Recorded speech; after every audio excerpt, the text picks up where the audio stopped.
আর মারামারি করো না, আর দলাদলি করো না, আর কাটাবাড়ি করো না।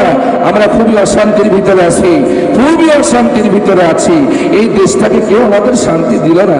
যারাই আসছে তারাই দেশটাকে ক্ষতি করে ফেলছে। আমরা কি কেউ ভালো হবো না রে ভাই? আমরা কি দেশের প্রতি, মানুষের প্রতি আমাদের মায়া নাই? এই কাটাকাটি, এই কুপাকুপি, এই হত্যা ধর্ষণ, এভাবে আর কতদিন চলবে?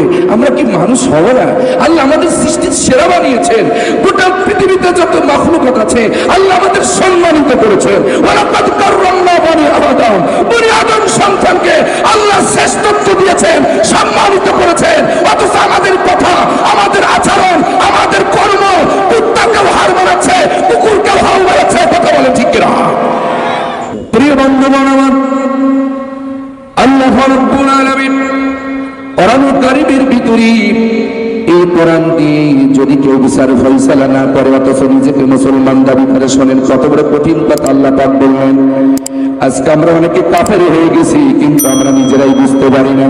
এই সমস্ত ভুল থেকে আমাদেরকে বেরিয়ে আসতে হবে। এই কথাগুলো আমাদের ভাইদেরকে বোঝাতে হবে যে আসলে মুসলিম হিসেবে ইমানদার যদি ক্ষমতায় যায়, তাদের কর্মসূচিগুলো কি হবে, আল্লাহর পক্ষ থেকে কি আদেশ করা হয়েছে, এগুলো তাদেরকে জানানোর দরকার, যেন আগামীতে আর কোনো ভুল যেন আমরা না করি, আল্লাহর বিরুদ্ধে যেন আমরা না যাই। যারাই ক্ষমতা আসুক সবাই যেন আল্লাহর কোরআন দিয়ে সমাজ বিচার ফয়সালা কার্যকর পরিচালনা করে। এই জন্য আমার আজকের আলোচনা, কারণ অনেক ভাইরা আছেন এগুলো হয়তো অনেকে জানে না, অনেক হয়তো জানলেও মানতে চাই না। না মানলে কি উপাধি আল্লাহ তাদেরকে দিয়েছেন কোরআনের ভিতরে, এখানে ওলামা হযরত আছেন। আল্লাহ পাক যারা আল্লাহর দেওয়া কোরআন দিয়ে বিচার ফয়সালা পরিচালনা করবে না, আল্লাহ পাক তাদেরকে তিনটা উপাধি দিয়েছেন। এক নম্বর হচ্ছে ওয়ামান লাম ইয়াহকুম বিমা আনজালাল্লাহু ফাউলাইকা হুমুজ জালিমুন। এক নম্বর হচ্ছে তারা জালিম। আল্লাহর নাযিলকৃত বিধান দিয়ে যারা বিচার ফয়সালা করবে না, তারা হচ্ছে জালিম। ওয়ামান লাম ইয়াহকুম বিমা আনজালাল্লাহু ফাউলাইকা হুমুল কাফিরুন। দুই নম্বর আল্লাহ পাক বললেন, আজ যে ব্যক্তি বা যাহারা আল্লাহর নাযিলকৃত বিধান দিয়ে যারা হুকুমত বিচার ফয়সালা করবে না, তারা কাফের। তিন নম্বর আল্লাহ পাক বললেন, ওয়ামান লাম ইয়াহকুম বিমা আনজালাল্লাহু ফাউলাইকা হুমুল ফাসিকুন।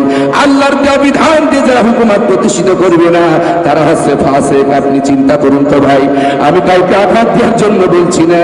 আল্লাহ পাক বললেন ক্ষমতা যারা যাবে তাদের প্রথম কাজ হবে চারটা। এক নম্বরে তারা নামাজ কায়েম করবে। এই আইন যদি সংসদে পাশ না করতে পারে, তাহলে হয় তারা জালেম হবে, হয় তারা কাফের হবে, হয় তারা ফাসিক হবে। আর জালেম কাফের ফাসিকরা আল্লাহর জান্নাতে যেতে পারবে না, আল্লাহ তাদেরকে ক্ষমাও করবে না। সূরা নিসার ভিতরে আল্লাহ পরিষ্কার বললেন, শোনেন আমি বানিয়ে কোনো কথা বলতে আসি না। আল্লাহ রাব্বুল আলামিন বলেন, ইন্নাল্লাযীনা কাফারু ওয়া যালামু লাম ইয়াকুনিল্লাহু লিয়াগফিরা লাহুম ওয়া লা লিয়াহদিয়াহুম তারিকা। খুব খেয়াল করে শোনো আমার জিগর গাজাবাসী, রঘুনাথনগরবাসী শোনো। কখন কাফের হয়ে গেছে নিজেরাই টের পাচ্ছ না, কখন জালেম হয়ে গিয়েছো নিজেরাই বুঝতে পারছো না, কখন ফাসিক হয়ে গিয়েছো নিজেরাই বুঝতে পারছো না। আল্লাহ পাক বললেন, ইন্নাল্লাযীনা কাফারু ওয়া যালামু লাম ইয়াকুনিল্লাহু লিয়াগফিরা লাহুম।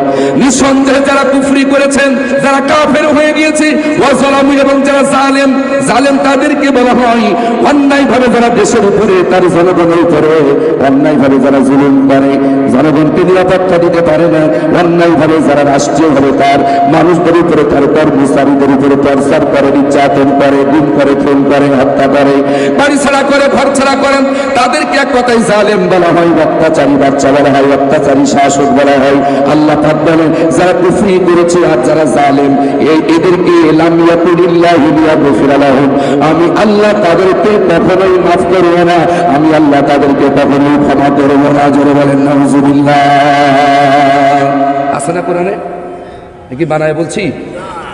একটু জোরে বললি সবার জন্য সুবিধা হবে।